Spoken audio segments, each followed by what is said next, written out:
Салам достор. Карантин башталгандан бери work from home деген термин аябай популярный болуп атат. Же кыскартып WFH деп коюшат. Бул дистанционно же удаленно иштөө дегенди билдирет.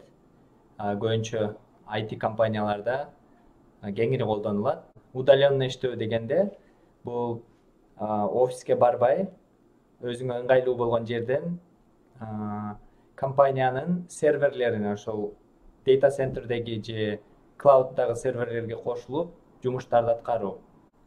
Компаниям Сан-Францискодо болгондуктан, өзүм Чикагодо жашайм, удаленно иштейм. 3 айда бир жолу офиске барып туруш керек. Карантинге байланыштуу келинчегим Айдана экөөбүз тең үйдөн иштеп калдык. Негизинен биз үчүн жумушта өзгөрүү деле болгон жок. Карантинге чейин кандай иштесек, азыр деле ошондой темпте иштеп атабыз. Иштөө үчүн жакшы бир ноутбук керек. Ал компания өзү ичине private network деп коет. VPN установка кылып, баарын даярдап берген лаптоп болуш керек. Андан сырткары күчтүү интернет керек, Wi-Fi. Анан компанияда көп чогулуштар болгон үчүн, ошол ыңгайлуу болуш үчүн бир наушник керек. Бул да болсо айтынын бир жакшы жагы десек болот. Көбүнчө бала чакалуулар же офиске барып келе албаган, үйдөн иштейм дегендер үчүн аябай ыңгайлуу.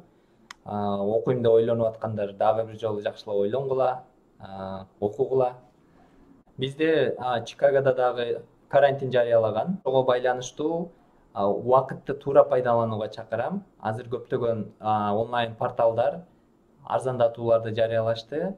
Кээ биркилери акысыз. Ошолорду табып, IT багытында же өзүңүзгө жаккан багытта курстарды алып, сертификаттарды алып, үйдө отуруп аркада калып кетпеш үчүн жакшы ийгиликтерге жетишсеңер болот.